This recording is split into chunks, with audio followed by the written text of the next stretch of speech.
ஒரு ஆண் ஒரு ப்ராஸ்டியூட்டை வீட்டுக்கு கூட்டிகிட்டு வந்து நேராக ஒரு ரூமுக்கு கூப்பிட்டு போகிறான். அவன் ஒய்ஃப் பக்கத்தில் உட்காந்து சாப்பிட்டுட்டு இருக்கா. ரொம்ப கேஷுவலாக இருக்கா. இதெல்லாம் அவளுக்கு ரொம்ப பழகி போயிருக்கும் போல். இதை சகிச்சிக்க முடியாத மாமியார், உன்னால் எப்படி இவ்வளோ பொறுமையாக எதையும் கேட்காம இருக்க முடியுதுன்னு திட்டுறாங்க. அப்போ அவளோட ஃப்ரெண்டு அவன் மகளை கூப்பிட்டுட்டு வரான். அவளுக்கு அவள் குழந்தைதான் ஒரே நம்பிக்கை. இந்த அசிங்கமான விஷயங்களை அவள் மகளுக்கு தெரியாமல் இருக்கணும்னு அவள் ஃப்ரெண்டுகிட்ட கெஞ்சி அங்கேருந்து கூட்டிகிட்டு போக சொல்லிட்டான். அவங்க போனதும் அந்த ப்ராஸ்டியூட் வெளியே வந்தா. லிசா கிட்ட மன்னிப்பு கேட்டா. உங்கள் நிலைமை எனக்கு கவலையாக இருக்குன்னு சொல்கிறான். நான் வேணும்னா சோலுங்கிற ஊரில் உங்களுக்கு வேலை வாங்கி தரேன், நீங்கள் அங்கே வேணால் போய் புது வாழ்க்கையை ஆரம்பிக்கிறீங்களான்னு கேட்குறார்.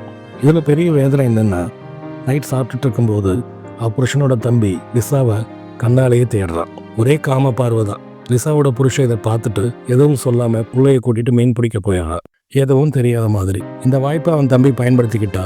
லிசாவோட ரூமுக்குள்ளேயும் வந்துட்டான். அதுக்கப்புறம் அவங்க புருஷன் திருப்பி வராரு. படுக்கையெல்லாம் கலைஞ்சிருக்கிறத பார்க்குறாரு. உடனே கதவை பூட்டிட்டு எப்பவும் போல் லிசாவை பயங்கரமாக அடிக்கிறார். இதெல்லாம் பழகினதை போல் அமைதியாக ஆப்பிள் சாப்பிட்டு இருக்கு அவள் பொண்ணு.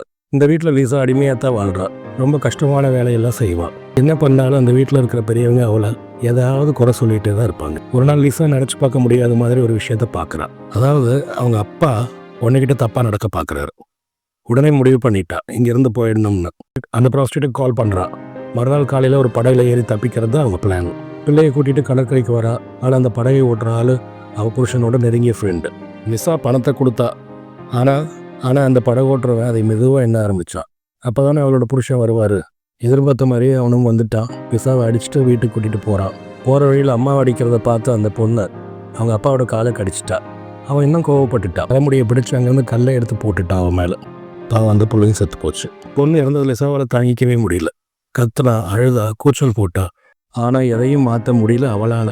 அன்றைக்கே பொண்ணோட பாடியை தோட்டத்தில் புதைச்சிட்டா. அவள் புருஷன் சிம்பிளாக பேட் லக்குன்னு சொல்லிட்டான். ஆனால் அவள் உள்ளுக்குள்ள ஒரு போராட்டமே நடத்திட்டு இருந்தா. அடுத்த நாள் அவளோட வேதனையை மறக்க வேலைன்னு எல்லா வேலையும் இழுத்து போட்டு அவளே செஞ்சாள். ஆனால் அந்த பெரியவங்க எப்பவும் போல திட்டிட்டு காமெடி பண்ணிகிட்டே இருந்தாங்க. உச்சி வெயிலில் சூரியனை பார்த்தா கடல் மாதிரி அவன் மனசு கொந்தளிக்குது. ஆனால் அவள் கண்கள் கலங்கியிருக்கு. அவன் மண்டிகிட்டு புலம்புல. எடுத்தா கோடரைய கையில்.